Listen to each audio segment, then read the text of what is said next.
우리가요, 당신 하나님 믿습니까? 라고 한다면, 누군가 하나님을 믿는가? 라고 하는 질문을 한다면, 이 질문에 포함되어 있는 내용은, 의미는 하나님의 모든 것에 대해서 믿는가? 라고 하는 겁니다. 그러니까 당신이 하나님을 믿습니까? 라고 한다는 것은 하나님에 관한 모든 것에 대해서 믿습니까? 라는 거예요. 그러니까 하나님에 관한 모든 것에 대해서 믿느냐, 또는 하나님에 관한 모든 것에 대해서 신뢰하느냐, 그리고 인정하느냐, 그리고 받아들이느냐 라고 하는 의미죠. 요즘 우리 교회가 사도신경에 대해서 강해 설교를 하고 있는데요, 사도신경의 교훈과 같이 어떤 것인가 우리가 함께 배우고 있는 시간인데요, 자, 우리들에게 누군가가 당신은 하나님을 믿습니까? 라고 한다면, 그렇게 물어본다면, 우리가 지금 함께 나누고 있는 사도신경을 진정으로 믿음으로 고백하는가? 라고 하는 질문일 수도 있습니다. 동의하십니까? 네. 자, 여러분, 누군가가 여러분에게 하나님에 대한 지식을 말하라고 한다면 여러분 어떤 대답을 할까요? 하나님에 대한 지식 어떤 것이 있을까요? 흔히들 얘기하죠. 창조주 하나님, 사랑의 하나님, 긍휼히 하신 하나님, 전지전능하신 하나님, 신실하신 하나님, 뭐 여러 가지로 자신이 알고 있는 하나님에 대한 지식 말할 겁니다. 이런 하나님에 대한 지식이 마치 신앙의 척도인 것처럼 생각하고 자랑스럽게 말하는 사람도 있을 겁니다. 그런데 여러분, 우리가 많은 하나님에 대한 지식 가운데 많은 고백을 하고 있습니다만은, 심판하실 하나님에 대해서 물어본다면 명쾌하게 답하는 신앙인은 흔치 않을 것 같습니다. 심판은 반드시 있을 것이라고 생각하면서도 정작 심판하시는 하나님에 대해서는 정확하게 알려하지 않는다라고 하는 의미죠. 사랑하는 여러분, 심판의 하나님을 알고 고백한다는 것은 사실은 창조주 하나님에 대한 지식의 고백과 연장선에 있다는 사실에 동의하십니까? 동의가 되세요? 심판의 하나님을 고백한다는 것, 심판의 하나님을 믿고 고백한다는 것, 인정한다는 것, 이것은요, 창조주 하나님에 대한 지식의 연장선, 또는 창조주 하나님에 대한 고백의 연장선에 있다는 사실을 인정하세요? 동의하세요? 무슨 말이냐면, 세상의 주인이신 하나님이시기 때문에 세상을 심판하실 수 있다는 거예요. 하나님이 세상을 창조하셨기 때문에 하나님이 그 세상을 멸하실 수 있다는 거예요. 하나님은 세상의 주인이시기 때문에 주인으로서 하나님은 세상을 심판할 수 있다는 겁니다. 그렇기 때문에 창조주 하나님을 고백한다면 세상을 창조하신 하나님이 더 이상 두고 보실 수 없을 정도로 세상이 하나님의 뜻에 맞지 않는다면 하나님은 세상을 심판하실 것이라고 하는 믿음과 인정, 그리고 고백, 이것은 자연스러운 고백입니다. 하나님의 심판에 대한 고백, 우리 신앙인들의 예수 그리스도에 대한 고백, 버금가는 중요한 고백이 아닐 수 없습니다. 어때요, 여러분? 심판하면 두렵습니까? 심판하면 무섭습니까? 심판하면 고백하기 싫고 회피하기 싫고 외면하기 싫고 애써 굳이 내 입으로 고백할 정도로 그렇게 만만한 것 아니라고 여러분 마음속에 생각하고 계십니까? 근데요, 사실은요, 성경에서는요, 수많은 사건들이 하나님의 심판에 대해서 얼마나 중요하다고 얘기하는지 몰라요. 어떤 의미에서는 심판자라고 하는 것은 심판자라고 하는 분은 하나님 한 분 외에는 없다라고 성경은 얘기하고 있습니다. 우리 한번 성경을 한번 가볍게라도 한번 거칠게라도 한번 훑어볼까요? 어떻습니까? 성경에는요, 성경에 나오는 인물들 하나님을 심판자라고 인식하고 고백하는 경우가 많죠. 첫 번째 아브라함이 그랬어요. 아브라함이요, 죄로 물든 소돔과 고모라를 멸하러 가는 하나님께 뭐라고 했어요? 창세기 18장에 세상을 심판하실 리가 정의를 행하실 것이 아니니까. 그러니까 하나님이 어떤 분이라고요? 세상을 심판하실 분인데 그분이 정의를 행하셔야 될 거 아닙니까? 라고 아브라함이 얘기했어요. 사사 입단은요, 암몬에게 공격받을 때 뭐라고 했냐면, 원하건대 심판하시는 여호와께서 오늘 이스라엘 자손과 암몬 자손 사이에 판결하시기를 원하나이다. 또한 시편 기자는요, 시편 75편 7절에 오직 재판장이신 하나님, 또 시편 75편 7절에 하나님이여 일어나사 세상을 심판하소서, 이렇게 선포했어요. 히브리서 기자는 뭐라 그랬습니까? 만민의 심판자이신 하나님이여, 히브리서 12장에 고백하고 있습니다. 이것은 단순한 고백의 차원을 넘어서 심판자이신 하나님이라는 분은 우리 역사 속에서 일어나고 일어나야 할 실제적인 사건이고 인식이고 고백이라는 뜻입니다. 하나님의 심판의 역사는 세상을 창조하실 때부터 실제적인 사건이었죠. 성경에 의하면 많은 사건들이 기록되어 있습니다. 첫 번째 심판은 언제 있었어요? 기억하세요, 여러분? 이게 기가 막혀요. 제가 이 설교를 준비하면서 성경을 보니까 하나님이 첫 번째 심판이 언제 있었는지 아세요? 세상을 창조하자마자 심판이 있었어요. 그만큼 세상이 악한 거예요. 그만큼 인간이 악한 거예요. 언제 했냐면은 창세기 3장, 우리 창세기 1장이잖아요. 태초에 하나님이 천지를 창조하시니라. 창세기 1장 1절. 이때부터 이미 창세기 3장 넘어가니까 이미 하나님이 심판하죠. 뭐냐 하면 아담과 하와가 에덴에서 하나님 앞에 죄를 짓자 하나님은 아담과 하와를 에덴에서 쫓아내시는 심판을 하시죠. 더 나아가서 세상에서 그들의 삶을 저주하시는 심판을 하세요. 이미 창조하시자마자 인간의 죄는 하나님 앞에 심판받을 수밖에 없는 그런 죄인이었던 겁니다. 또 나가서 어때요? 노아 시대에 하나님은 홍수를 일으키셔서 세상을 심판하시죠. 이건 실제적인 사건이잖아요. 창세기 6장부터 8장 말씀에 있습니다. 또한 하나님 아까 얘기했듯이 소돔과 고모라를 심판하실 때 어때요? 자연재해 같은 어떤 재앙을 통해서 심판하시죠. 창세기 18장 19장입니다. 또한 하나님은 이스라엘을 애굽에서 탈출시킬 때 제약된 애굽을 10가지 재앙을 통해서 심판하시죠. 출애굽기 말씀이에요. 또 출애굽기 말씀 32장에 금송아지를 만들었던 그 많은 히브리 사람들을 어떻게 심판하세요? 레위인을 일으켜서 집행자로 삼으셔서 심판하시죠. 나답과 아비후 어떻습니까? 하나님 앞에 성결치 못한 불로 제사드리려다가 그들은 하나님 앞에 모든 사람이 보는 앞에서 심판당합니다. 신약에서는 심판이 없나요? 신약에서도 있죠. 사도행전 5장 말씀 보면 아나니아와 삽비라 하나님 앞에 속인 죄를 짓고 심판받죠. 헤롯이 교만하게 화려한 옷을 입고 자신이 마치 하나님인 것처럼 그 영광을 홀로 받으려 하다가 몸에 벌레가 생겨 심판받죠. 사도행전 12장 말씀입니다. 또 어때요? 엘루마라라는 사람이 총독이 하나님 믿을 것을 두려워하여 미혹시키고 그래서 복음을 해방하자 하나님은 사도행전 13장에 기록된 사건을 통해 엘루마라는 사람을 맹인으로 만들어버립니다. 그래서 심판하죠. 어떻습니까, 여러분?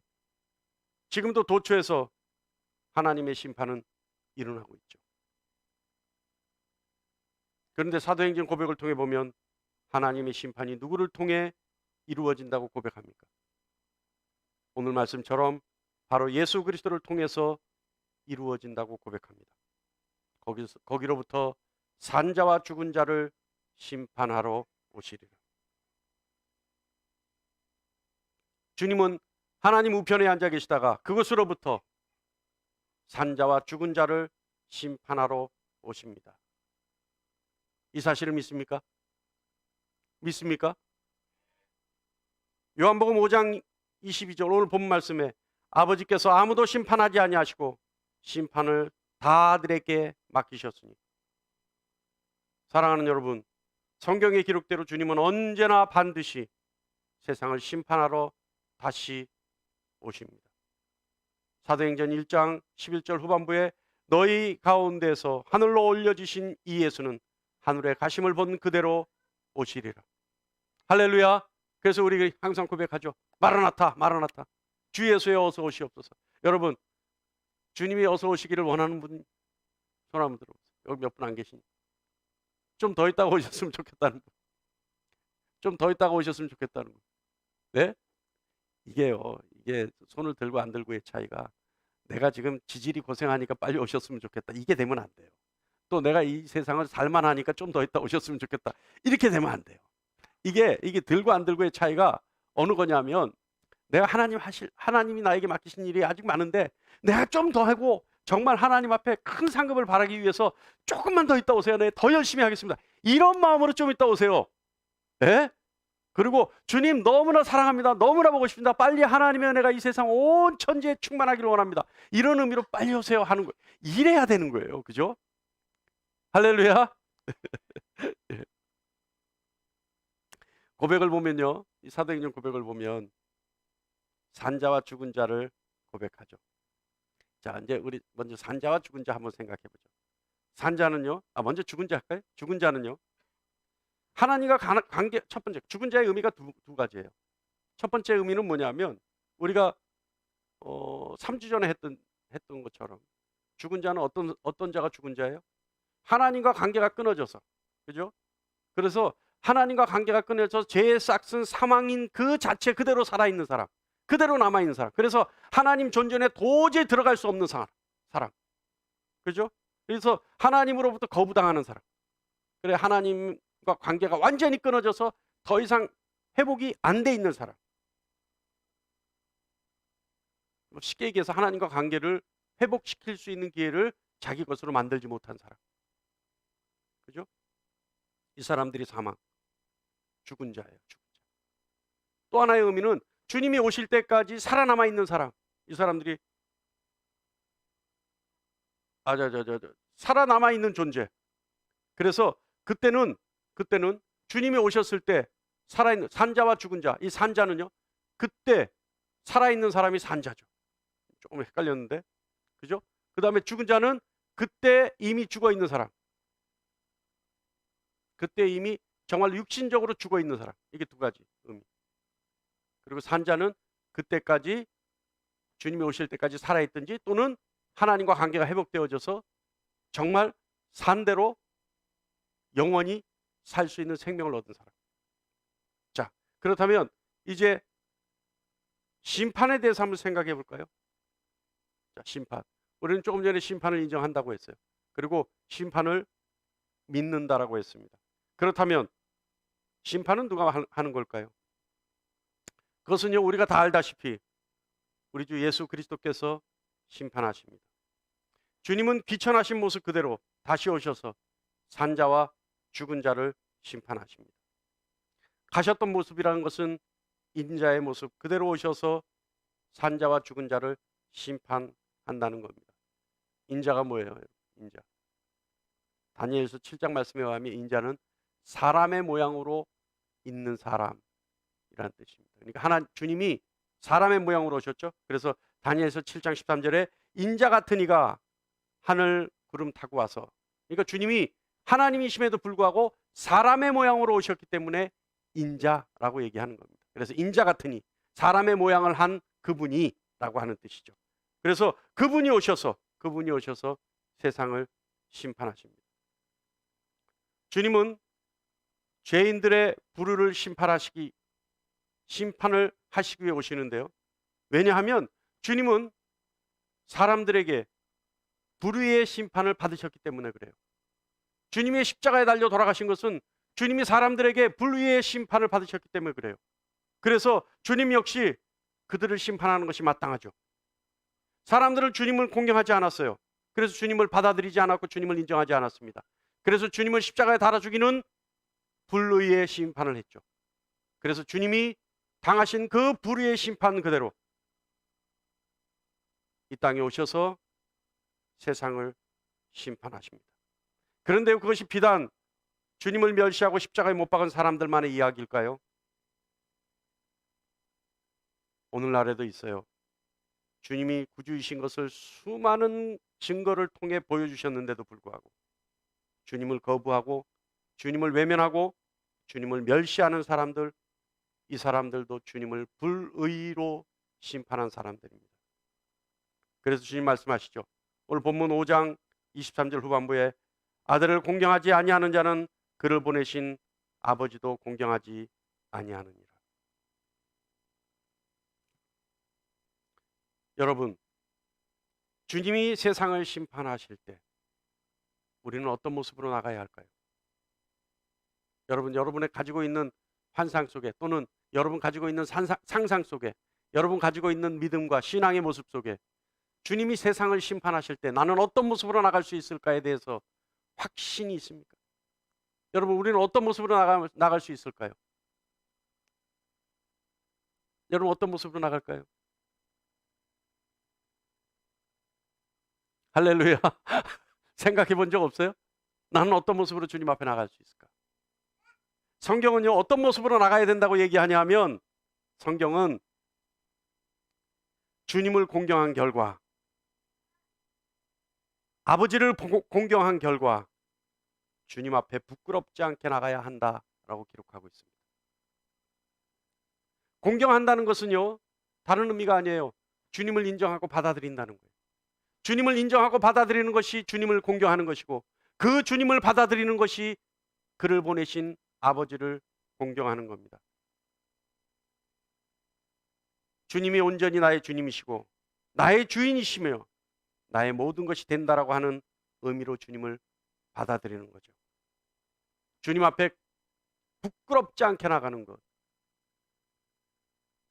주님이 심판하시는 앞에 우리의 모습이 부끄럽지 않게 나가는 모습이 되기를 간절히 축원합니다. 그거 이상 없어요. 그거 이상 없어요. 주님 앞에 부끄럽지 않은 모습으로 나아가는 것. 어떻게 하면 된다고요? 주님을 공경하면 된다. 주님을 공경하는 것. 주님을 공경하는 것이 어떤 거라고요? 주님을 받아들이는 것. 주님을 받아들이는 것이 공경하는 것이고, 주님을 받아들이는 것이 그를 보내신 아버지를 공경하는 것이다.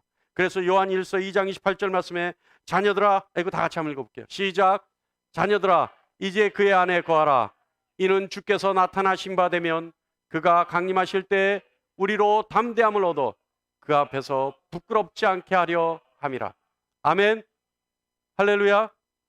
그의 앞에 부끄럽지 않게 하는 거 어떻게 하면 된다고요? 그 안에 거하면 되는 거예요. 주님 안에 거하면 되는 거예요. 그러니까 주님을 공경하는 것은 주님을 받아들이는 것이고, 주님을 받아들이는 것은 그를 보내신 아버지를 받아들이는 것이고 공경하는 것이고, 그리고 주 안에 거하는 것이 주님을 받아들이는 삶이 되는 겁니다. 주님은요, 심판자로서 우리에게 오실 겁니다. 하나님은 그때 우리에게 핑계하지 못하게 하려고 하나님의 영원하신 능력과 신성을 만물에 이미 보여주셨죠. 로마서 1장 말씀입니다. 그리고 무엇보다 예수 그리스도를 이 땅에 보내셔서 정확한 증거들을 우리에게 주셨죠. 사랑하는 여러분, 이제 주님 안에 거할 때입니다. 그래서 주님을 공경하고 주님을 보내신 아버지도 공경해서 주님이 오시는 그날 주님 앞에 부끄러움 없이 당당하게 나가야 할 때입니다. 주님을 공경하고 아버지를 공경하는 사람들의 특징이 있어요. 그래서 주 안에 거하는 사람들의 특징이 있죠. 어떤 걸까요? 주님 안에 거하는 사람들, 주님을 받아들이고 아버지를 공경하는 사람들, 이 사람들에겐 특징이 있다고요. 뭘까요? 심판을 두려워하는 사람입니다. 심판을 두려워하는 사람들이 돼요. 그러면 여러분, 두려워한다는 거 어떤 걸 얘기할까요? 단순하게 산술적으로요, 심판 자체가 두렵기 때문에 두려워한다는 것, 이런 의미가 아니에요. 심판을 두려워한다는 것, 오늘 우리가 함께 나누어 봐야 될 명제입니다. 심판을 어떻게 두려워하는 걸까? 심판을 두려워한다는 것은 무엇을 얘기하는 걸까? 우리가 주님이 오셔서 심판을 하시는데 우리가 당당하게 나가기 위해서, 부끄럽지 않게 나가기 위해서 주님을 공경하고 주님 안에 거하는데, 그러면 그 사람들에게 나타나는 특징이 두려움이라고 하는데 과연 뭘까? 이거 이율배반적이지 않아요? 심판을 두려워하는 사람이 어떻게 주님을 공경하는 사람, 주님을 공경하고 주님 앞에 당당하게 나갈 수 있는 사람이 부끄럽지 않은데 어떻게 심판을 두려워할까요? 이해하세요? 무슨 얘기인지? 아니, 주님을 공경하고 주님 안에 거하고, 그래서 주님을 보내신 아버지를 공경하고, 그래서 주님 앞에 부끄럽지 않고 당당하게 나갈 수 있는 존재가 이미 돼 있는데 왜 심판을 두려워해야 할까요? 반대로 얘기하면 세상 사람은 심판을 두려워하지 않는다는 얘기가 되지 않습니까? 그죠? 이 역설적이잖아요. 세상 사람은 오히려 심판을 두려워하지 않는데 주님 안에서, 주님 안에 거해서 주님과 아버지를 공경하는 사람일수록 심판을 두려워한다는 얘기예요. 이해 가세요? 그래서 오늘 그 이유를 한번 배워봐야 하는 거예요. 그래서 우리가 그 이유를 깨우쳐 봐야 하는 겁니다. 자, 첫 번째 뭐냐 하면요, 우리가 심판을 두려워한다는 것은 어떤 의미냐 하면 하나님은 지혜로우신 분이라는 사실을 믿기 때문에 주님을 공경하는 사람들은 심판을 두려워합니다.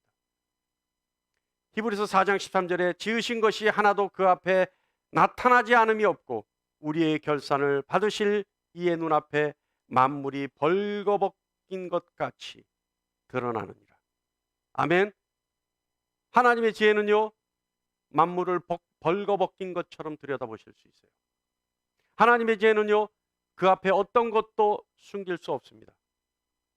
하나님의 지혜가 우리의 지혜로는 도저히 알 수 없는 것들, 그 어떤 것들도 다 숨길 수 있다고 생각하지만 하나님의 지혜는요, 주님 앞에 숨길 수 있는 것이 아무것도 없습니다.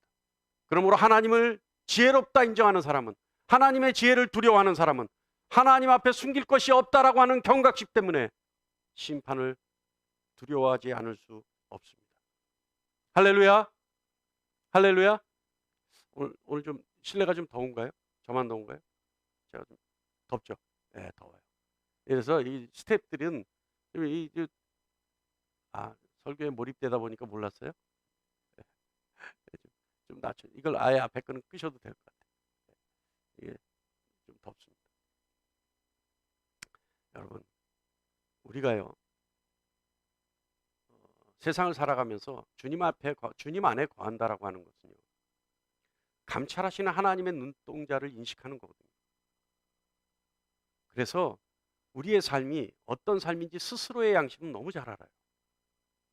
그렇기 때문에 심판날을 두려워할 줄 아는 사람은 오늘의 삶이 경건하지 않을 수가 없습니다. 굳이 세상을 잘 살아라, 착하게 살아라, 열심히 살아라, 세상을 보기 좋게 살아라, 세상을 선하게 살아라 설명할 필요가 없어요. 그것은 세상적으로 사는 도덕적 윤리적 가치관에서의 설명이고요. 하나님을 믿는 사람이라면 예수 그리스도의 심판을 인정하고 예수 그리스도를 공경하고 예수 그리스도 안에 거하기를 원하고, 그래서 마지막 날, 마지막 때에 주님 앞에 당당하고 부끄러움 없이 나가기를 원하는 사람은 하나님의 지혜에 의해서 심판날이 자신의 감추어진 모든 것들이 드러날 수밖에 없다는 사실 때문에 경각심을 가지고 두려워하지 않을 수 없다는 얘기입니다. 인정하십니까? 사랑하는 여러분, 우리의 양심은 알고 있어요. 우리가 우리의 죄를 아무리 숨기고 산다 해도 심판날에는 우리의 양심이 더 이상 숨길 수 없다는 것에 대해서 우리는 너무나 잘 알고 있습니다. 그래서 바울은 로마서 2장 15절 16절에 이렇게 말해요. 이들은 그 양심이 증거가 되어 그 생각이 서로 혹은 고발하며 혹은 변명하여 그 마음에 새긴 율법의 행위를 나타내느니라. 곧 복음에 이른 바와 같이 하나님이 예수 그리스도로 말미암아 사람들의 은밀한 것을 심판하시는 그날이라. 어때요, 여러분? 자기 스스로는 아무리 감춘다 하더라도, 아무리 숨겨졌다 하더라도 자신의 양심은 심판날 주님 앞에 드러날 수밖에 없는 것이고, 그 앞에서 고백할 수밖에 없는 것이고, 그 앞에서 더 이상 감출 수 없다는 사실을 인정하고 받아들이는 저와 여러분이 되기를 간절히 축원합니다. 아멘. 여러분, 심판이 두렵습니까? 저를 보시고 대답. 심판이 두렵습니까? 조금 전에 설명을 했는데. 심판 자체가 두려운 것이 아니라 믿는 사람에게는 이와 같은 증거가 나타났는데, 심판이 두려워야 하는 이유가 뭐예요? 하나님의 지혜를 인정하기에 심판이 두렵다. 이해하시죠? 설명이 좀 어려웠어요? 설명이 어려웠어요? 예? 여기 몇 분 안 계신데 제가 몇 분이 안 계시기 때문에 쪽집게 가해를 할 수 있어요. 예? 아니, 지금 집에서 방송으로 보시는 분들은 듣다가 아는데 또 얘기하면 지겨우니까 딴 거 하다가 또 다시 들을 수 있겠지만, 여기 계신 분들은 딴 거 할 수가 없잖아요. 그러니까 저가 쪽집게 가해를 할 수 있어요. 자, 심판이 두려울 수 있어요. 왜 두려워요? 세상 사람들은 심판 자체, 재판이기 때문에 두려울 수 있지만 믿는 사람은 주님 앞에, 주님 안에 거해서 주님 앞에 마지막 날 부끄러움 없이 당당하게 나가는 사람들은 심판이 두려워야 하는데 왜 두려우냐 하면 하나님의 지혜를 인정하기 때문에 그때가 두려워야 하는 거예요. 그래서 자기 스스로가 감추인 것이 없는, 양심대로 살 수밖에 없는, 경건한 모습으로 살 수밖에 없는 것 때문에 두려웠다는 거예요. 이해하십니까? 두 번째는요, 하나님의 믿는 믿음으로 인해 심판이 두려울 수밖에 없는 겁니다. 하나님의 능력을 믿는 믿음으로 인해 심판이 두려울 수밖에 없다. 누구도 예외 없이 심판을 받을 수밖에 없죠. 누구도 심판에서 하나님을 대적할 수 없죠. 심판대 앞에 하나님 앞에 변명할 수 있습니까? 심판대 앞에서 주님 앞에 다시 한번 기회를 달라고 변명할 수 있습니까? 아니, 왜 나를 심판하시냐고 대항할 수 있어요? 없어요. 이사야서 40장 10절 말씀 볼까요? 다 같이 한번 읽어보겠습니다. 시작. 보라, 주 여호와께서 장차 강한 자로 임하실 것이요 친히 그의 팔로 다스릴 것이라. 보라, 상급이 그에게 있고 보응이 그의 앞에 있으며. 아멘. 하나님의 능력을 믿는 믿음으로 심판을 두려워하는 저와 여러분이 되기를 간절히 축원합니다. 이 심판을 두려워하는 건요, 여러분, 세상 사람들과 신앙인은 반드시 구분이 있죠. 조금 전에 얘기했잖아요. 심판은 마지막이고 심판은 멸망이며 심판은 세상 끝이기 때문에 심판을 두려워하는 사람들은 세상 사람들입니다. 그러나 신앙인들은 주님 안에 거하는 사람들은, 그래서 하나님을 공경하는 사람들은 하나님의 능력을 인정하기 때문에 그 심판 자체가 두려울 수밖에 없어요. 그래서 어떻게 해야 돼요? 자꾸 회개하죠. 자꾸 회개하죠. 자꾸 하나님께로 돌이키죠. 그럴 수밖에 없다는 거죠. 세 번째는요, 심판자는 정의로우신 분이시라는 사실, 그리고 그 정의를 믿음으로 믿기 때문에 두려움을 가질 수밖에 없습니다. 우리는 지금 은혜의 시대를 살아가죠. 여러분, 우리 지금 은혜의 시대를 살아가죠. 그 은혜의 시대를 살아갈 수 있는 이유가 뭔지 아세요? 우리가 지금 은혜의 시대를 살아가요. 여러분 성경에 기록되어 있는 사람들처럼 하나님 앞에 즉각적으로 심판을 받았다면 우리 살아남을 수 있을까요? 아나니아와 삽비라요. 여러분 어떻게 죽었어요? 왜 죽었어요? 왜 죽었어요? 자기 재산을 팔아서 하나님께 갖다 드린다고 하고 갖다 드리다가 아까워서 좀 감췄어요. 감추고 나머지 걸 갖다가 드렸어요. 하나님을 속였어요. 그래서 심판받았어요. 그래서 죽었어요. 자, 그렇다면 우리 살아남을 수 있을까요? 전 살아남지 못해요. 저는 아직도 제가 마음에 부담이 있어요. 무슨 부담이냐면 제가 평신도 때 교회 건축을 하는데 그때 작정했던 작정 금액이 있어요. 그때 평신도 때 작정했던 것이 제 기억으로 1,000만 원을 제가 작정했던 것 같아요. 건축원금으로. 근데 300만 원밖에 못 냈어요. 지금도 그것이 그 700만 원이 마음의 부담으로 있어요. 언젠가는 그 교회는 지금 뭐 큰 교회가 됐습니다만은 언젠가는 작은 교회가, 우리 교회도 작은 교회지만 우리 교회가 좀 넉넉해졌을 때 언젠가는 그 하나님께 드렸던 그 약속이 지켜질 수 있을 때 반드시 그 700만 원이라는 금액은 내가 어디를 통해서라도 하나님께 드려야 되지 않느냐 저는 생각하고 있어요.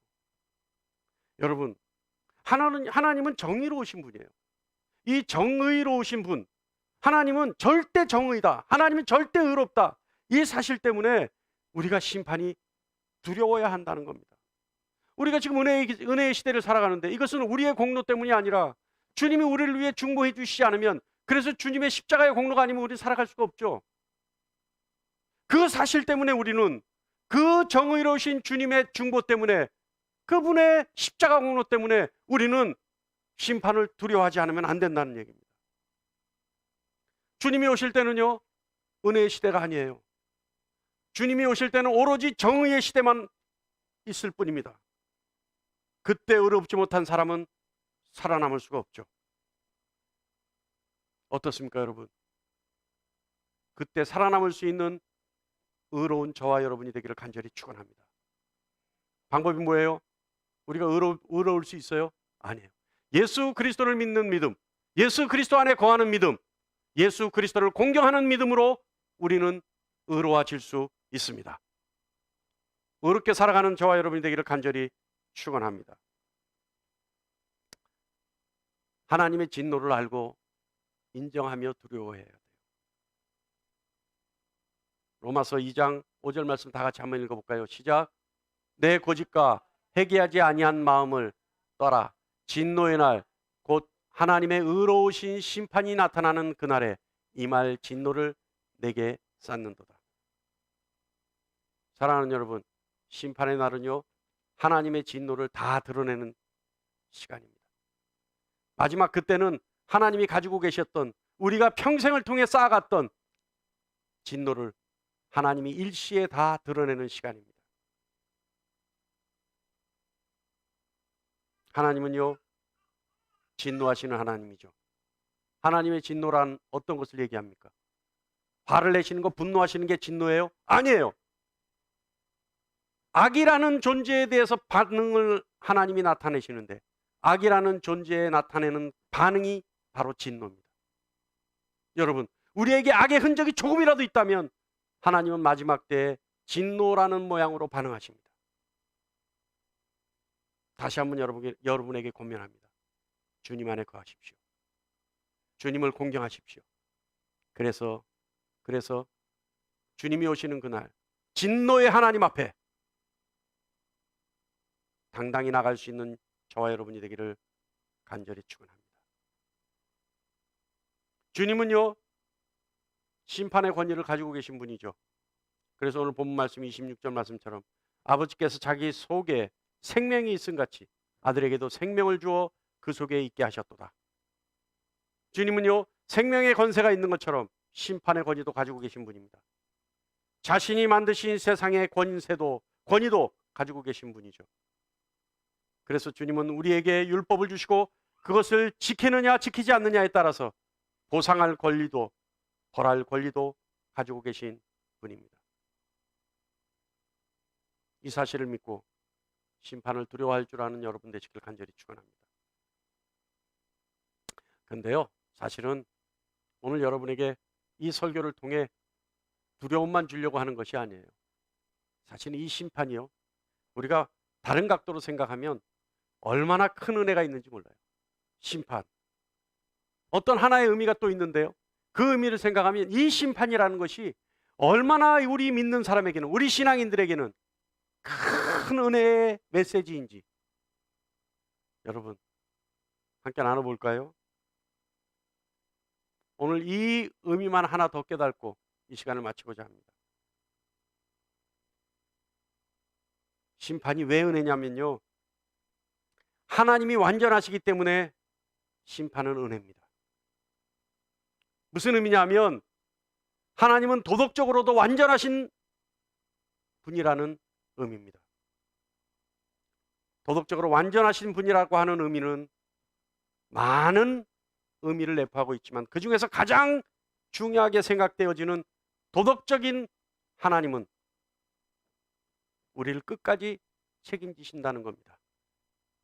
도덕적인 하나님은 우리를 만드시고 우리를 방치하거나 방임하지 않으시고 우리를 끝까지 책임지신다는 거죠. 그래서 하나님이 우리를 도덕적으로 책임지신다는 거예요. 우리의 삶을 무관심으로 내버려 두시는 것이 아니라 하나님은 끊임없는 관심, 끊임없는 애정, 끊임없는 사랑으로 우리에게 관심을 보이고 계시다라고 하는 거죠. 그 관심이 결국은 무엇으로 이어져요? 심판으로 이어지는 거죠. 하나님은 그냥 무자비하게 칼을 휘두르시는 게 아니에요. 심판날 무자비하게 불러서 심판하시는 것이 아니에요.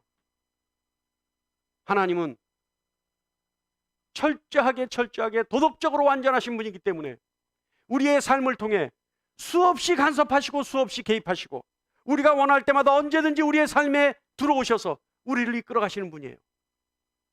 도덕적으로 완전하신 그 하나님은 우리를 끝까지 책임지시기에, 끝까지 우리의 삶을 사랑으로 보고 계시기에 마지막 때에 심판하실 수 있다는 겁니다. 여러분, 여러분의 삶에 하나님이 개입하고 하나님이 간섭하시기를 원하십니까? 원하세요? 그렇다면요, 하나님께 요구하세요. 하나님은, 인격의 하나님은요, 하나님이 우리가 원하지 않으면 하나님은 절대 우리 삶에 개입하거나 간섭하지 않으십니다. 동의하세요? 여러분, 하나님이 여러분의 삶에 여러분이 원하지 않는데 개입하고 간섭하세요? 갑자기 또 대답을 안 하세요. 여러분 원하지 않는데 하나님이 개입하시나요? 하나님이 원하지 않는데, 여러분이 원하지 않는데 하나님이 여러분의 삶을 간섭하시기 시작하나요? 안 해요. 특별한 경우를 제외하고는, 아주 정말 특별한 경우를 제외하고는 하나님이 하지 않으세요. 하나님이 아담과 하와의 삶을 간섭하고 개입하셨다면 아담과 하와는 뱀의 유혹에 넘어가지 않습니다. 하나님이 여러분의 삶에 여러분의 요청이 없는데도 불구하고 개입하고 간섭하신다면 우리의 삶은요, 어떨까요? 천상의 삶이 되겠죠. 그러나 이 땅에서의 삶에 있어서 하나님은 우리의 요청이 없으면 간섭하고 개입하지 않으세요. 여러분, 여러분의 삶에 진정으로 하나님의 은혜 가운데서 하나님이 간섭하시고 하나님이 개입하셔서 심판날 완전한 도덕성을 가진 하나님 앞에 나가기를 원한다면 하나님의 그 손길을, 하나님의 도움, 하나님의 개입, 하나님의 간섭을 원하신다면 하나님 앞에 요청하는 저와 여러분이 되기를 간절히 원합니다. 그래서 하나님이 결국은 우리를 가장 선한 곳으로 이끌어가는 저와 여러분이 되기를 간절히 원합니다. 여러분, 선이 뭐예요? 제가 오늘 조금 질문이 많은 것 같아요. 선이 뭡니까, 여러분? 예? 하나님이 가장 우리를 모든 것이 합력하여 선을 이루신다라고 하는 그 말씀의 선은 뭐예요? 가장 좋은 거예요? 물론 가장 좋은 것이죠. 왜 좋은 거냐면 이 뜻을 알고 좋은 것이 돼야 돼요. 선이 뭐예요? 하나님의 뜻이 이루어지는 게 선이에요. 하나님의 계획이 선이에요. 그렇기 때문에 합력하여 선을 이룬다는 것은 모든 것이, 아까지도 선용하시는 하나님의 능력이 모든 것이 합력하여 선을 이루게 하는, 하나님의 뜻을 이루게 한다는 뜻이에요. 그렇다면 하나님이 우리의 삶에 개입하시고 우리의 삶에 간섭하셔서 가장 선한 곳으로 우리를 이끌어 가신다는 것은 무슨 뜻이에요? 하나님이 우리의 삶에 개입하시고 우리의 삶에 간섭하셔서 우리를 방임하거나 방치하지 않으시고 낙오되게 하지 않으시고 하나님의 뜻을 이루는 대로 이끌어 가신다라고 하는 뜻입니다. 할렐루야, 할렐루야. 그래서 결국은 우리가 하나님의 뜻인 우리 모두가 구원에 이르는 삶을 살게 하는 것, 그것이 선을 이루는 것입니다. 오늘 말씀 다 있더라도 이거 하나만 기억해 주시기 바랍니다. 하나님은 우리의 요청이 있을 때만 개입하시고 간섭하신다. 그래서 저와 여러분은 늘 하나님께 도움을 요청하고 하나님의 개입을 요청하고 하나님의 능력의 간섭을 요청해서 하나님의 선을 이루는 삶이 되기를 간절히 축원합니다. 기도하겠습니다. 아버지, 감사합니다.